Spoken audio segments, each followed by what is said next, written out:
Newsweek, which was another low point.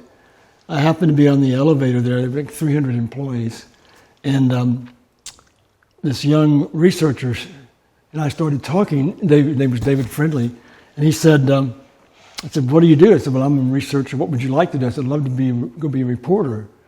So next time a reporting job opens, would you consider me?" And I said, "Send me some samples," and yes. So I ended up getting him a job in the LA Bureau of Newsweek.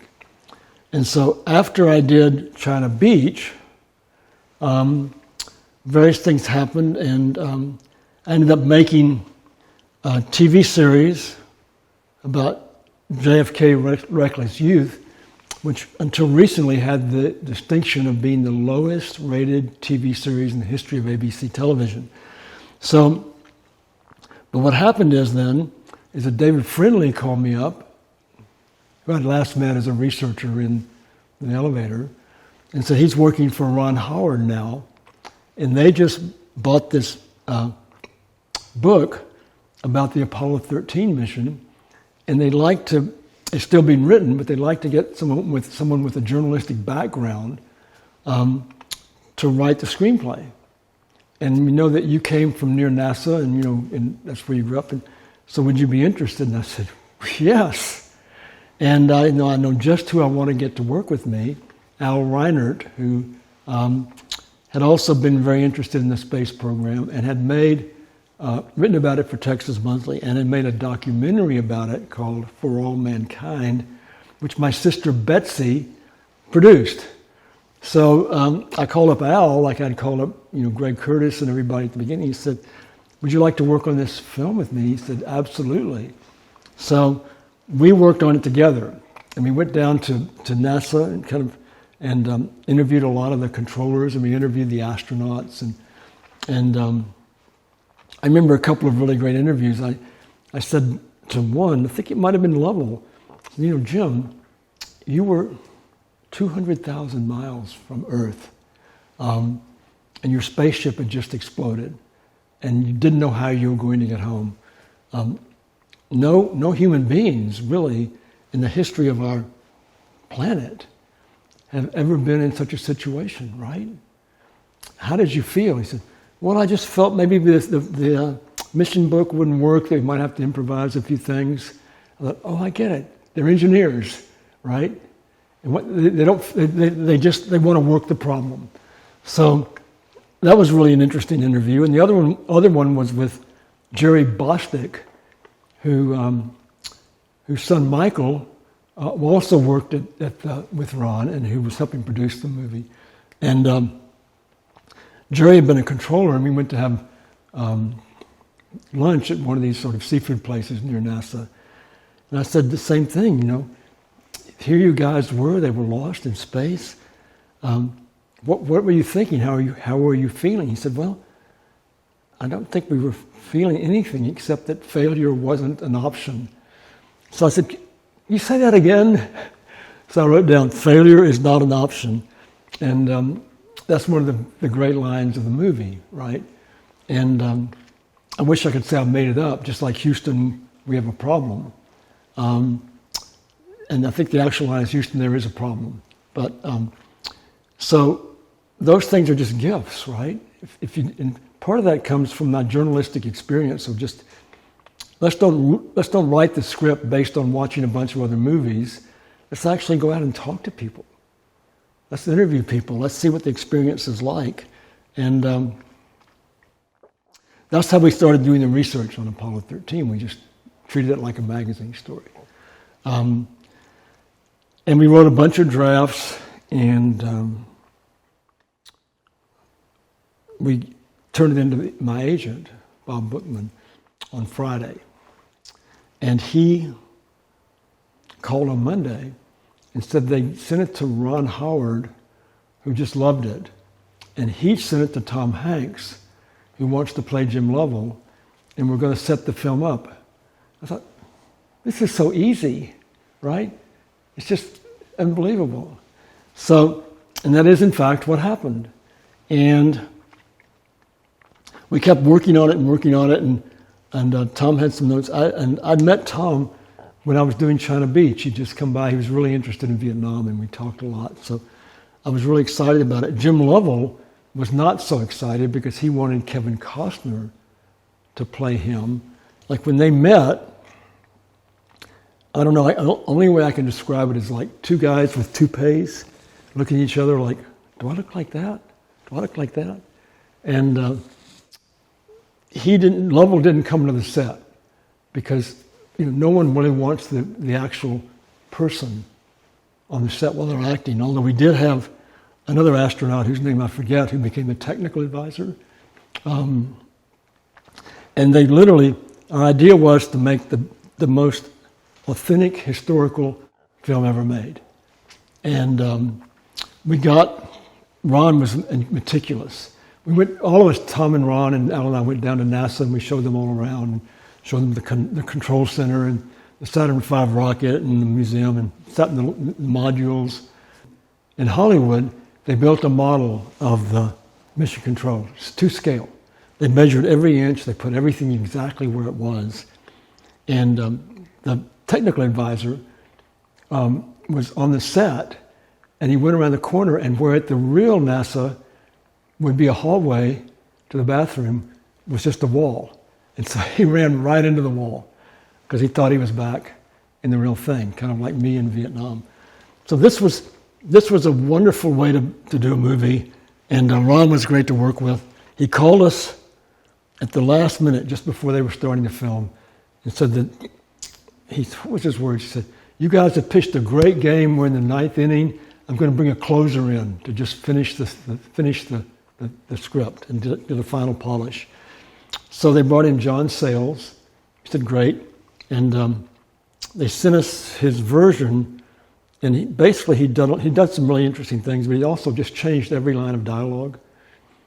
And so it now said, it's not an option to fail. And so we said, no, you can't do that. So we put everything back in, most of it. And the studio ended up submitting him to get credit. And this is a very complex thing, is what writer gets credit on a film. So I was and Michael Bostic had not given me a heads up about this, and he'd been fantastic to work with. So I sent him this letter about that, which is, it's pretty direct, I think, about who are you and can I really trust you. And of course, it all worked out, and he thought he'd let me know, and he's great about it. But this is called a credit determination, and the Writers Guild has very specific standards. So the studio submitted something, John Sayles submitted something, and we submitted something, and the Writers Guild came up with their determination that it was just Al and me that were going to get credit. So that's how it was, and we got nominated for an Academy Award for that film. And that's always kind of fun because you go to the Academy for an Academy Awards night, and they send a limo to pick you up, and you get out, and there are all these photographers, and you get out, and they think, oh, it's just the writer. So they all turn around and wait till there's an actor getting out. And so when they call your name, the name of your thing, all the 5 nominees, there's a camera ready to shoot them. And for one of them, the red light will go on, and they'll be famous forever. And then for everybody else, the cameras will go away, and they'll fade back into writer's obscurity. And so that's what happened to us. And Emma Thompson won. And this is not an excuse, and she did a nice screenplay, but 70% of the Academy are actors. And so when an actor does something like write a screenplay or direct, they tend to get a lot of votes. So that's my only excuse, because it's obviously a great screenplay. And it was a fun movie. It came out even better than we could have ever imagined. And it feels so real. If you go to various websites about best historical movie, Apollo 13 is always near the top of the list. And it was great. It was really a joy to do. And it was great to work with Al, who had been one of the first writers I'd hired at Texas Monthly. And my sister and my father had worked with on the documentary. So it was really, and Al's died a few years ago, and I really miss him. John Young, my collaborator on China Beach, just died a couple of years ago too. So my two writing partners are no longer here, so as I see these exhibits, I'm really reminded of them and all they did, and so I'm very grateful. There are other films here too. There's Unfaithful, which Diane Lane and Richard Gere was in. It was kind of erotic thriller, which I really enjoyed doing, in which I basically stole the ending of Castaway.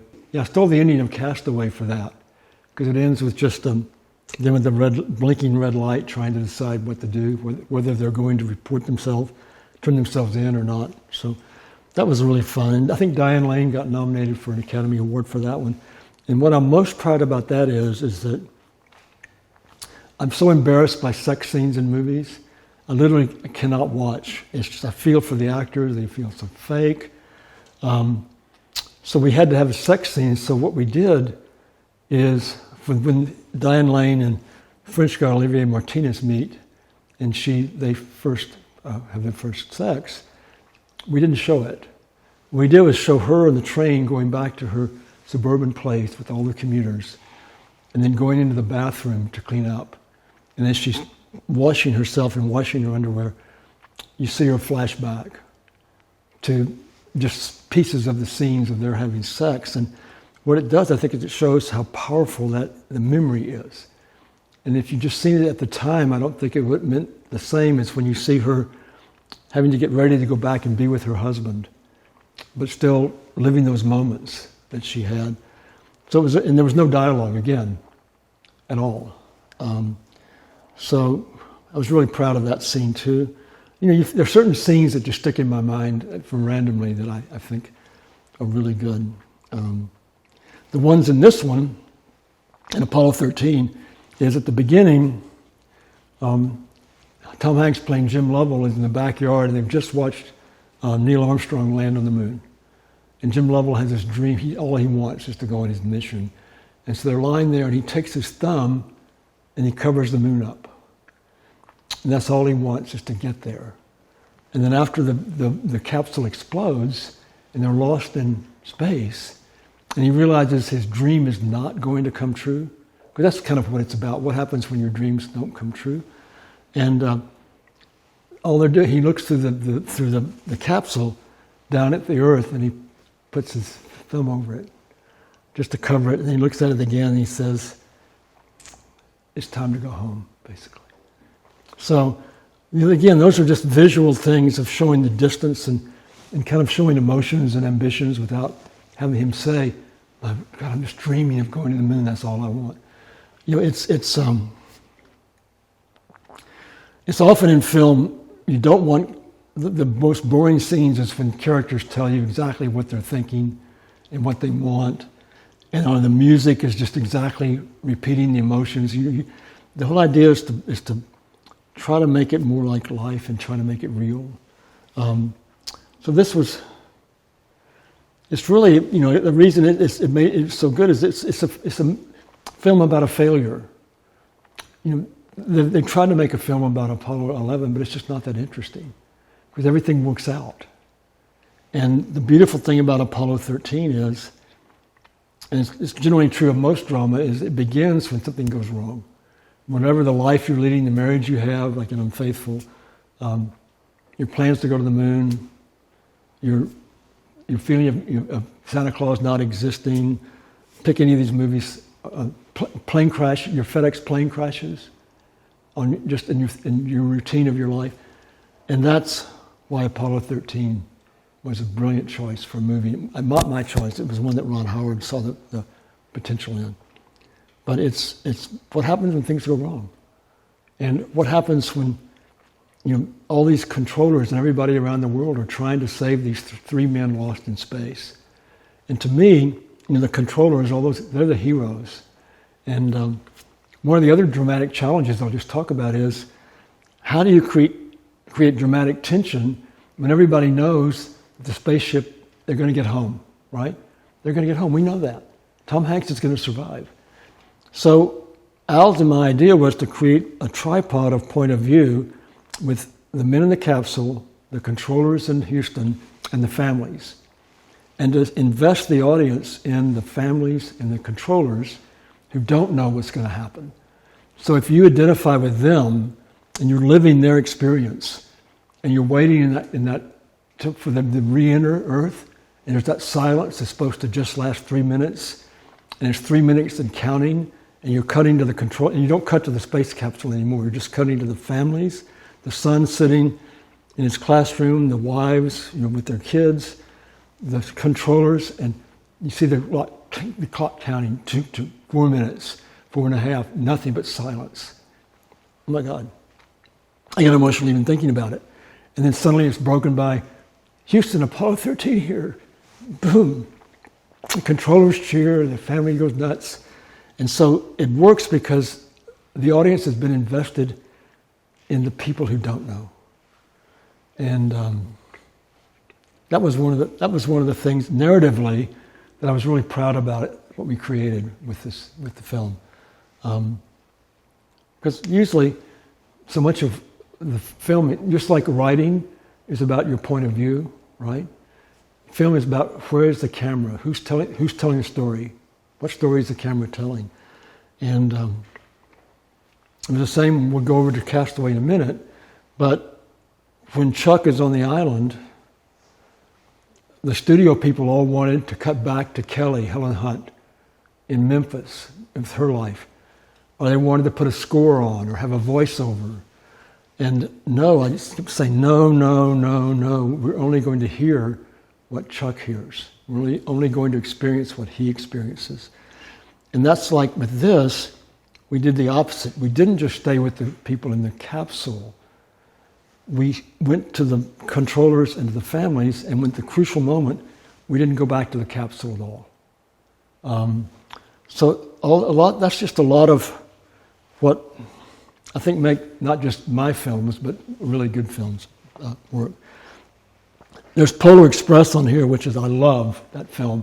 It's really Apollo 13 and Castaway all over again. It's just someone leaves home, they have this big adventure, they have to get back home, and it's the Odyssey. I'll steal from the Odyssey all the time.